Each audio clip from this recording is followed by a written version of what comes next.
네, 여러분 안녕하세요. 가을바람입니다. 제가 방금 아이온큐 25년 1분기 실적 발표 라이브 번역을 마무리하고 이제 정리해서 녹화를 하고 있는데요. 오늘 실적의 핵심은 이겁니다. 아이온큐가 소기업을 탈피해서 최대 규모로 성장하고 있다는 굉장히 좋은 소식이 나왔어요. 그래서 또 좋은 소식도 있고 우리가 주의해야 될 부분들도 있기 때문에 그런 것들 같이 정리해 보겠습니다. 실적은 이제 우리가 투자함에 있어서 가장 중요한 이벤트죠. 그래서 여러분들 투자하시는 분들 또는 아이온큐에 관심 있는 분들은 반드시 끝까지 시청해 보시기를 바랍니다.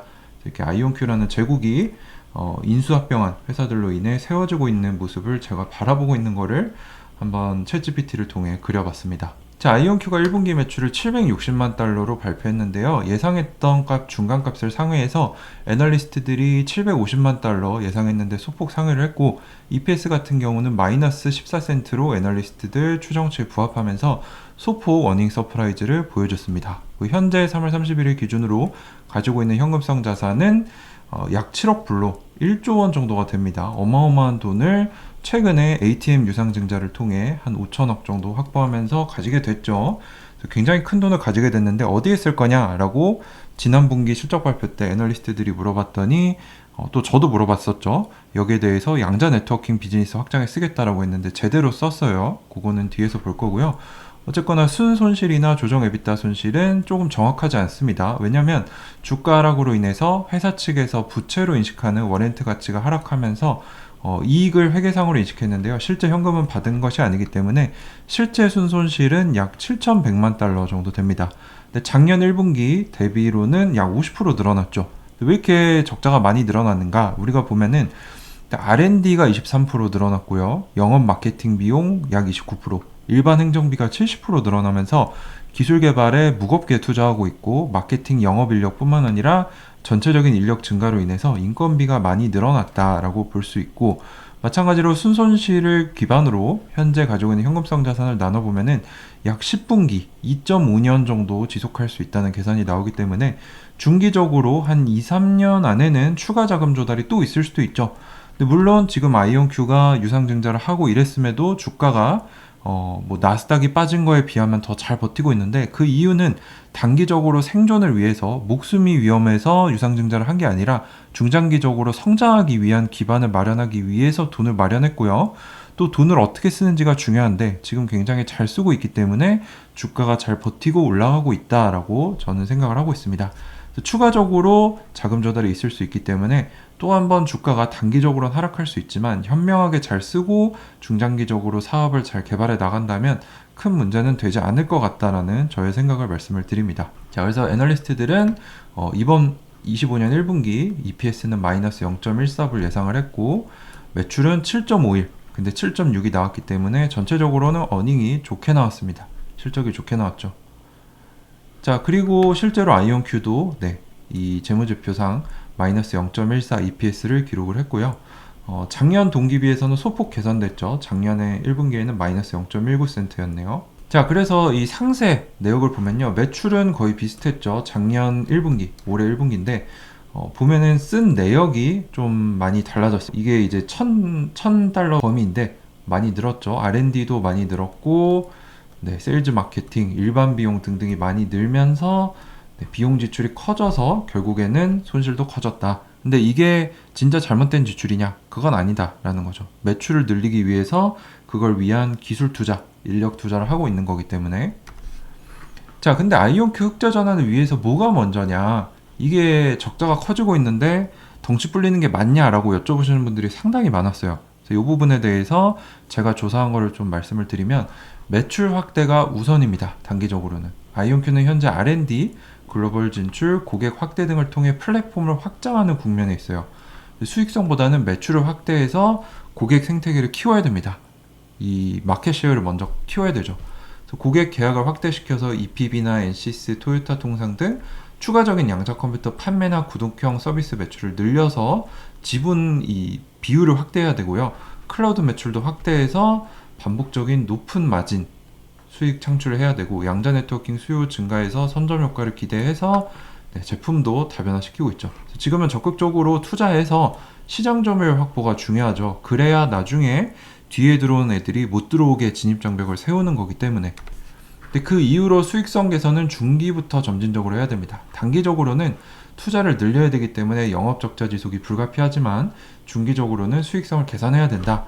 특히 인프라나 인력 확대가 안정되면요, 추가 매출이 마진으로 이어져서 이 수익성이 좋아지게 되고 자동화된 양자 시스템 제조를 하게 돼서 시애틀에 헨리포드식 공장을 세우겠다라고 필요저편의 CEO가 얘기했죠. 그래서 뭐 며칠에 한 대씩 찍어내겠다 이 얘기인데, 당장은 분기에 한 개 정도씩밖에 안 만들어지고 있지만 점진적으로 이렇게 될 거고, 제조 단가가 떨어지고 많이 팔리게 되면서 수익성이 좋아질 겁니다. 그 양자 클라우드 중심의 사스형 비즈니스 모델을 확대해서 지속적인 반복을 만들 거다. 결론, 흑자 전환을 위해서는 매출을 먼저 확대해서 시장 점유율을 올려야 된다. 그리고 중장기적으로는 수익성 개선이 가능한 구조로 만들어 갈 겁니다. 그래서 이런 부분들 우리가 이해를 해야 지금 왜 아이온큐가 굳이 적자인데 저렇게 막 회사들이 인수하고 인력을 늘리는가, 요거를 이해할 수 있다는 거죠. 그래서 이 부분 알아두셔야 되고요. 25년 1분기 가이던스 보면요, 올해 총 매출은 연간 기준으로 7,500만에서 9,500만, 작년에 한 4천 몇만 달러 정도 했죠. 그래서 2배 정도 목표를 하고 있고, 1분기 지난 분기 가이던스를 유지를 했고, 2분기 매출 예상은 1,600만에서 1,800만으로 역대 최대 분기 매출을 전망하고 있습니다. 이게 중요하죠. 그래서 유기적인 매출과 비유기적인 매출을 둘 다 합산했다라고 하는데, 이게 뭐냐면 유기적인 매출은 자연스럽게 내부 성장하면서 발생하는 매출, 제품 서비스, 고객, 지역 확장 등. 비유기적 매출은 뭐냐면요, 인수합병 등으로 외부 요인으로 매출이 늘어나는 거, 이걸 다 포함한 겁니다. 그래서 뭐 IDQ 매출 합산되나요? 뭐 큐비텍 매출 합산되나요? 합산됩니다. 회사에서 답안을 줬죠. 자, 그리고 또 우리가 알아둬야 될 게, 작년 1분기 때에 이 아이온큐의 총 발행 주식이 2억 1,100만 주 정도가 됐는데요. 이게 지금 3월 31일 기준으로 2억 4,030만 정도로 한 1.15% 정도 발행 주식 수가 늘어났습니다. 이거 왜 이러냐 하실 수 있는데, 이 내용을 보면 알 수 있어요. 이번에 ATM 방식으로 유상증자를 해서 1,600만 주 정도 추가 조달을 해서 필요한 자금을 확보했고요. 또 그 외에 이 임직원들 보상 관련돼서도 한 500만 주 정도 추가 발행을 해서 직원들에게 나눠줍니다. 그래서 매년 한 1에서 2% 정도는 주식 수가 늘어난다고 봐야 됩니다. 아직은 성장하고 있는 적자 주식이기 때문에 주식으로 보상을 주고 또 주식으로 필요한 자금을 조달하기 때문에 쉽게 말해서 내 주식이 매년 1, 2% 정도는 희석될 수 있다. 그래서 주가가 올라가는지를 봐야겠죠. 주가가 뭐 한 50%, 100%씩 올라가면은 1, 2% 정도 희석되는 건 문제가 되지 않기 때문에, 그렇지만 희석이 되고 있기 때문에 이 부분은 우리가 알아둬야 된다. 자, 그리고 분기 매출이 어떻게 성장하고 있는가 우리가 봐야 되는데, 21년 10월 1일에 아이온큐가 상장을 했는데 처음 분기 매출이 165만 달러가 나와서 쭉쭉쭉 올라와서 지금 1200만까지 올라갔죠. 근데 계절성을 띠기 시작합니다. 그래서 작년 한 해를 보면요, 1분기에 760만, 2분기, 3분기, 4분기 가면서 매출이 크게 늘어났죠. 올해도 비슷한 패턴이 나올 거라고 아이온큐가 알려줬습니다. 그래서 요거는 잘못 나온 거예요, 인베스팅닷컴에서. 애널리스트들이 예측한 거는 7.5 밀리언이었기 때문에 실제로는 어닝 서프라이즈였다. 실적이 잘 나왔고요. 올해도 마찬가지로 1분기는 약하지만 하반기로 갈수록 정부 대형 계약들이 나오면서 실적이 개선될 거고, 특히 2분기는 1,600만 달러 이상을 최대 분기 매출을 예상하고 있기 때문에 2분기 실적이 굉장히 기대가 됩니다. 자, 그리고 요거는 제가 여러 번 보여드렸죠. 이제 월가에서 예측하는 아이온큐의 연 매출, 연 수익성인데, 뭐 아직 2028년까지 흑자 전환은 보이지 않아요. 아이온큐도 한 2030년 정도를 얘기하고 있죠, 흑자 전환을. 또 매출은 물론 급격하게 늡니다. 작년에 4,300만 불 했고, 올해 아이온큐 매출 월가는 8,500만 보고 있고, 내년에는 1억 7천만, 거의 2배씩 늘어나서 결국에 2030년에는 흑자 전환하면서 뭐 10억 불 매출은 무난히 달성할 수 있지 않을까, 사업을 잘 전개했을 경우에. 그래서 제가 2030년을 보고 우리가 장기 투자해야 된다 라고 말씀을 드리는 거고요. 목표 주가 역시 원래는 제가 21년도에 처음 투자할 때는 2030년 100불, 그때 10불에 상장했으니까 10배를 목표로 했는데 지금은 훨씬 더 높게 봅니다. 저는 지금은 2030년도에 뭐 500불, 1000불까지도 제 개인적으로는 놓고 보고 있어요. 그걸 이제 여러분들에게 공식적인 저의 목표 주가로 드리기에는 좀 부담스럽기 때문에 정고점 돌파는 무난히 할 것 같다 정도로 받아들여 주시면 좋을 것 같고요. 사업 성과를 보면요, 굉장히 적극적인 이런 액티비티가 보입니다. 라이트싱크라는 회사, 또 카펠라라는 회사를 인수하겠다라고 했고요. 라이트싱크는 인수가 거의 완료된 것으로 보이고, 카펠라는 이제 추진해서 올해 말까지 완료하겠다. 라이트싱크 같은 경우는 양자 리피터라는 걸 개발하고 있고요. 양자 컴퓨터를 연결하는 기술 전문 기업입니다. 그래서 아이온큐의 양자 네트워킹, 또 양자 컴퓨터에 들어가는 포토닉 인터커넥트, 큐비트를 획기적으로 늘릴 수 있는 여러 양자 컴퓨터를 연결하는 분야에 도움이 될 것 같고요. 카펠라 같은 경우는 위성 기업입니다. 국방, 민간, 보안. 이쪽을 통해 우주와도 지상과 연결해서 양자 네트워킹을 하겠다는 걸 보여줬어요. 요거는 뒤에서 좀 더 상세하게 볼 건데, 그 외에 우리가 이미 알고 있지만 복습을 해보면 EPB와 함께 양자 컴퓨팅, 양자 네트워킹 허브를 만들어서 프로토 엔터프라이즈를 여기 판매합니다. 2200만 달러에. 다르파 양자 벤치마킹 이니셔티브 1단계 선정이 됐고, 메릴랜드 양자 수도 이니셔티브에 협력 중이라서 메릴랜드 대학교 본사 있는 캠퍼스 내에 신규 본사를 확장 건설한다. 인력도 2배로 늘릴 거다. IDQ 인수 완료해서 양자 보안 네트워킹 쪽 기술을 확보하게 됐고요. 서울과 보스턴에도 IDQ에 지사가 있기 때문에 한국에도 이제 지사를 가지게 된 셈이고, 유럽 기반의 프로토 엔터프라이즈가 스위스 퀀텀 바젤에 들어가서 서비스 제공을 시작했죠. 그리고 토요타 통상과 함께 일본 내 총판 계약을 체결했어요. 이 안에서 한 건의 계약도 나왔다고 했는데 아직 발표가 안 됐습니다. 일본 시장에도 진출을 했고, 일본의 국립연구소인 AIST 산하의 GQAT, 여기는 이제 AI와 양자 컴퓨터를 통합하려고 하는 곳인데 MOU를 체결했고요. 인텔리안테크, 이제 한국 기업이죠. 한국 위성 레이더 기업인데 메릴랜드에 지사가 있기 때문에 관계가 생겨서 양자 네트워킹 기술의 위성 통신을 써보겠다. 레이더 공급받는 이런 것들로 발전될 수 있는 MOU를 체결했습니다. 제가 보기에는 최대 사업 성과를 거뒀습니다. 1분기에. 그래서 지난 분기에 피로저 피메시오가 의장으로 올라가고 니콜로 데마시가 신규 CEO로 온 게 문제가 전혀 없다라고 저는 결론을 내렸고요. 신규 인수권 좀 보면요, 라이트싱크라는 기업은 뭐냐면 24년에 설립된 보스턴에 있는 스타트업으로 양자 컴퓨터 간의 연결을 개발하고 있습니다. 아이온큐의 포토닉 인터커넥트에 필요한 기술이죠.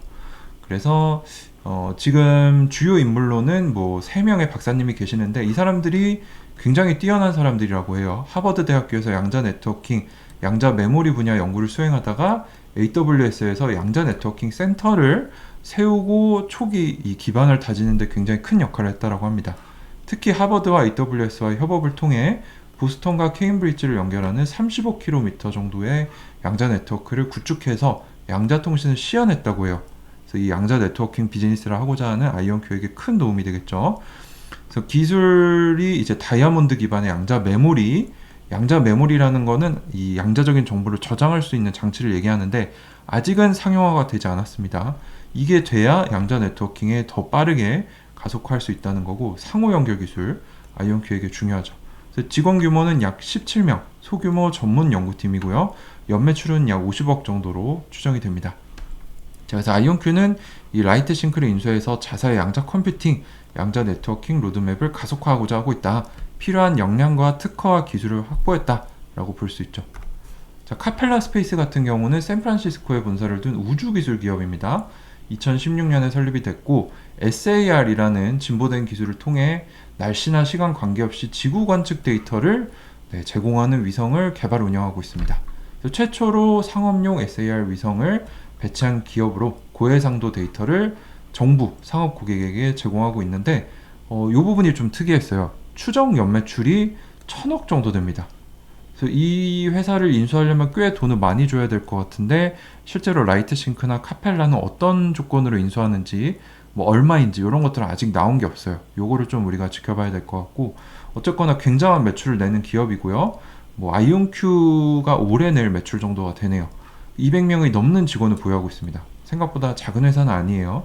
6개 대륙에 거쳐 인력을 운영하고 있다. 그래서 상당히 큰 회사를 아이온큐가 인수를 하는 것 같고요. 악천후나 야간에도 지표면을 관측할 수 있는 능력을 가지고 있고, 또 이 회사가 우주 기반 이 위성 회사이기 때문에 양자키 분배 QKD 네트워크를 우주에도 구축할 수 있도록 이 회사를 인수했다라고 합니다. 그래서 지상과도 이런 것들을 하려고 하는 거고, 카펠라의 고급 센싱 기술, 또 위성 가지고 아이온큐 양자 컴퓨팅 네트워킹 기술을 결합해서 글로벌 보안 통신 네트워크를 구축하고자 한다. 자, 근데 이 두 기업 왜 인수하는가? 아이온큐가 또 답을 줬는데요. 라이트싱크는 20개 이상의 양자 메모리 관련 특허를 가지고 있기 때문에 이걸 가져오면 아이온큐의 해자가 될 수 있겠죠. 또 양자 네트워크, 양자 컴퓨터를 모두 우주에 보유하겠다라는 첫 번째 기업이 되겠다는 포부를 두 회사로 이룰 것으로 보이고요. 카펠라 같은 경우는 올해 하반기까지 인수를 마무리하겠다. 또 카펠라는 기밀시설 보안 등급을 가지고 있기 때문에 이제 이 회사를 인수함으로써 아이온큐가 미국 고급 정보기관들과도 협력을 할 수 있다. 이 부분이 굉장히 중요한 게, 니콜로 데마시 CEO가 우리가 세 자리 이름을 가진 기관들과 협력을 하고 있다라고 했죠. 뭐 FBI, CIA, 뭐 이런 정보기관들. 근데 그걸 할 수 있는 기반이 카펠라를 인수하면서 그 이제 기밀을 다룰 수 있는 능력을 가지게 됐다는 거예요. 그래서 이쪽 부분, 국방 안보 분야, 민감한 정보를 다룰 수 있는 매출이 크게 확대될 가능성이 보이고요. 니콜로 데마시가 뭐라고 했냐? 우리는 양자 인터넷이라는 비전을 가지고 있다. 그래서 글로벌 양자 키 분배, QKD라는 이 해킹이 불가능하다는 그 기술을 통해 양자 인터넷을 구현할 건데, 라이트싱크와 카펠라, 그리고 인텔리안, 또 IDQ까지 큐비텍, 이거를 인수하고 MOU를 체결하고 하는 게 결국에는 양자 인터넷을 우리가 상업화해서 그 파일을 가져가기 위해서이죠. 그래서 제가 뇌피셜로 항상 말씀드렸던 게, 아이온큐가 국가 단위의 이런 수조원 양자 인터넷을 만들어서 수주할 것 같다라고 했는데 그 방향성이 확실히 보이고 있습니다. 그래서 QKD는 암호화 키를 전달할 때 가로채거나 복사할 수 없는 양자 기술을 활용한 통신인데요. 아직까지는 짧은 거리에서만 가능합니다. 이 라이트싱크의 리피터 기술, 카펠라의 기밀급 신호 기술을 결합해서 더 먼 거리를 더 좋은 보안을 가지고 통신할 수 있도록 이런 네트워크를 구축할 거라는 거죠. 우주경제 인프라 개발에도 기여할 수 있게 되고, 미 국방 정보기관과의 협력도 확대되고 있습니다. 자, 기술적 성과, 이것도 우리가 다 아는 건데 복습을 해보면, GTC에 참여해서 NCS와 함께 혈액 펌프 성능 시뮬레이션, 최대 양자를 써서 12% 속도 향상되는 초기 사례를 냈고요. 이건 이제 큰 사례는 아니지만 이게 양자 컴퓨터가 발전하면서 급진적으로 좋은 사례를 낼 수 있다, 가능성을 보여줬고, AI 머신러닝의 양자를 써서 특히 생성형 AI의 양자가 활용될 수 있다, 효율적이다라는 기술을 시연했고, 미 공군연구소와 R&D에 특화된 양자 시스템 2개 중에 하나를 납품했고요. 초고진공 수준을 유지할 수 있는 이온 트랩 물건을 만들었다. 앞으로 더 기술이 작아지고 더 고도화된다는 얘기고, 이제 보유 및 출원 특허가 950건이 됐습니다. IDQ 라이트싱크 인수 반영해서 굉장히 빠르게 특허를 늘려가면서 진입 장벽을 세우고 있는 거죠. 그리고 혼합종 양자 논리 게이트를 개발해서 기존에는 이테르뷴을 썼는데 이제 바륨을 쓰겠다 했는데 둘 다 써서 이 게이트 속도를 향상시키는 거, 그리고 아이온큐 전용 아키텍처에 최적화된 오류 정정 코드를 만들어서 이 오류 수정도 꾸준히 개발을 하고 있습니다. 자, 그리고 어닝콜 Q&A, 제가 이제 한 1시간 정도 라이브 번역을 진행을 했는데 여기서 또 중요한 얘기들을 많이 했어요. 핵심만 말씀드리면, 피터 제프맨 의장님이 CEO 전환이 성공적으로 이루어졌다. 1분기에 굉장한 성과들이 그거를 보여주고 있다. 현재 암호체계의 근간이 되는 큰 숫자는 소인수 분해가 어렵다는 공식이 있는데 양자 컴퓨터가 이걸 깰 수 있다는 거죠. 그 시점이 다가오고 있기 때문에 이 양자 네트워킹, 초보안 통신이 중요하다. 이미 글로벌 선도 기업들은 대비하고 있고, 이 수요를 아이온큐가 잡기 위해 지금 공격적으로 인수합병을 하면서 투자하고 있다는 거죠. 이 부분 상당히 중요하고 아이온큐에게 문제가 없다는 얘기를 해줬고요. 니콜로 CEO는 올해 가장 큰 목표 2가지를 가지고 있다. 작년 대비 2배 늘어나는 연매출 달성과 템포 출시. 템포는 가을쯤에 나올 거라고 의장님이 저와의 인터뷰에서 말씀을 해주셨고요. 초기에 자기가 합류했을 때 35명, 이 상장 전의 얘기 같아요. 현재 800명까지 성장했다라고 했는데 800명은 이제 라이트싱크뿐만 아니라 카펠라를 인수했을 때를 가정하는 것 같아요. 근데 800명이면요. 컨티뉴엄과 사이퀀텀, 지금 아이온큐보다 더 큰 기업들인데 얘네를 추월하는 규모입니다. 그래서 상당히 의미가 크죠. 아이온큐가 지금 1, 2, 3위가 컨티뉴엄, 사이퀀텀, 아이온큐였는데 사이퀀텀이 빠르게 크는 추세를 우리가 지난 2달간 봤죠. 근데 아이온큐가 순식간에 큰 회사를 접수하면서 1등이 돼버린다면 이 굉장히 의미가 큽니다. 인력이 늘어난다는 것은 그만큼 더 수주할 수 있고 더 매출을 크게 내면서 또 1등이라는 이런 상징성도 있기 때문에 굉장히 중요하다고 생각을 하고요.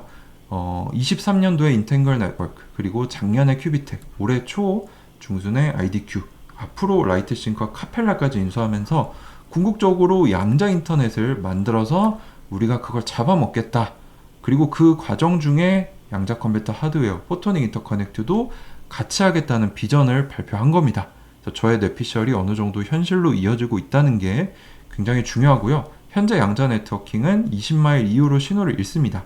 그래서 라이트싱크의 양자 메모리나 리피터를 활용해서 거리를 확장하고 카펠라를 통해 우주까지 양자 네트워킹을 만들어내서 국가 안보적인 이유로 발표할 수 없는 부분들도 있지만 이쪽으로도 이제 국가 기밀을 다룰 수 있는 등급을 가지게 되기 때문에 앞으로 매출이 빠르게 늘어날 수 있는 기반을 마련하는 1분기였다라고 저는 생각을 합니다. 자, 그래서 오늘 했던 얘기들 굉장히 긴데 정리를 해보면 사실 저는 큰 탈 없이 무난하게 지나가길 바랬어요. 이제 최근 실적 발표 때 김정상 교수님 나가고 피터제프맨 CEO 내려오고 유상증자 발표하고 이러면서 굉장히 좀 제가 트라우마에 시달렸는데 다행히 이번 분기 실적은 굉장히 좋았습니다. 매출 자체는 소폭으로만 상회했지만 공격적인 인수합병 소식 2개가 나왔죠. 이제 양자 인터넷과 포토닉 인터커넥 완성을 위한 적극적인 투자, 성장할 수 있는 기반을 마련했고 이제 아이온큐 인력 규모가 800명, 특허는 950건으로 소규모 기업 모습을 완전히 탈피해서 이제 중견기업, 대기업이 되기 위한 준비를 잘 하고 있습니다. 이런 기업들을 인수, 인력 확대를 해서 시너지를 잘 낼 수 있을지는 우리가 지켜봐야 될 부분인 것 같고요. 물론 아직 적자가 큽니다. 그래서 매출과 점유율 확대를 잘 해서 효율화를 하면서 수익성을 개선, 그리고 2030년 흑자 달성을 목표로 하고 있기 때문에 리스크가 여전히 있습니다. 그래서 현재 시점은 여전히 불확실성이 존재하는 변곡점의 단계이기 때문에 절대로 단기적으로 아이온큐에 투자하시면 안 되고요. 저 같은 경우는 항상 말씀드리지만 최소 2030년을 바라보는 흑자 전환을 바라보는 5년 장기 투자 마인드가 필요하다. 이미 저랑 2021년부터 한 4년 정도 함께 하셨던 분들은 평단가가 10불 내외이실 거예요. 그래서 지금 30불도 수익이 3배, 4배이실 테지만 새로 오신 분들 40불, 50불에 물렸다고 걱정 안 하셔도 될 것 같다는 저의 개인적인 생각입니다. 아이온큐가 너무 잘하고 있기 때문에 장기적으로 보면요. 회사가 지금처럼만 하면 주가가 100불, 500불, 1000불 가는 거는 저는 가능하다라고 생각하고 여전히 제 포트폴리오에 큰 비중을 아이온큐에 계속 투자하고 있습니다. 그래서 결론을 내려보면 아이온큐의 적극적인 확장, 궁극적인 비전이 돋보였던 1분기 실적이다. 미래가 기대가 된다. 하지만 여전히 적자가 크고 실패할 가능성도 존재하기 때문에 몰빵하지 마시고요. 여러분들 매수하실 때도 분할로 매수하시고 분할로 매도하시기 바랍니다. 제가 만나본 아이온큐 투자자들 중에 순식간에 충동적으로 몰빵 매수하셨던 분들이 굉장히 높은 단가에 사셔서 고생을 많이 하셨고요. 분할로 샀던 사람들이 결국에는 더 좋은 단가를 얻고 더 큰 수익을 냈습니다. 아무리 좋아 보여도 실패할 가능성이 있기 때문에 우리가 100% 몰빵하기보다는 내가 이 회사를 신뢰하는 만큼만 그 정도 분량만 투자를 하고 꾸준히 저랑 같이 공부하시면서 이기는 현명한 장기 투자를 계속 하시면 좋겠습니다. 자, 그래서 오늘 아이온큐 25년 1분기 실적 발표, 소기업을 벗어나 최대 규모로 성장하고 있음을 보여줬고 이걸 기반으로 앞으로 큰 매출을 낼 거라고 생각을 하고요. 그래서 아이온큐가 인수한 기업들을 기반으로 거대한 제국을 건설하고 있는 저의 모습을 한번 대표 썸네일로 뽑아봤습니다. 항상 말씀드리지만 저의 의견은 여러분들 참고만 부탁드리고요. 제가 굉장히 오늘도 4시부터 일어나서 지금 시간이 거의 8시인데 새벽부터 굉장히 고생해서 자료들 만들고 무료로 제공해드리고 있으니까요. 여러분들 구독과 좋아요 꼭 부탁드리고 유튜브 멤버십도 좋고요. 고정 댓글에 있는 펜딩 멤버십에도 오시면 제가 아이온큐 외에도 지금 굉장히 관심을 가지고 투자하는 차세대 기업들이 있습니다. 그런 정보들도 얻으실 수 있고 저랑 오프라인으로 만나시고 카라반 여행도 같이 가고 저랑 좀 더 밀접하게 지내면서 저희 커뮤니티 굉장히 좋으신 분들 많거든요. 오시면 함께 하실 수 있으니까 고정 댓글에 있는 팬딩 멤버십도 많이 가입해 주시면 저의 활동에 큰 도움이 됩니다. 네, 오늘 정말 좋은 소식들이었는데 앞으로가 기대가 됩니다. 여러분들 오늘 하루도 파이팅 하시고 긴 영상 끝까지 시청해 주셔서 감사합니다. 가을바람이었습니다.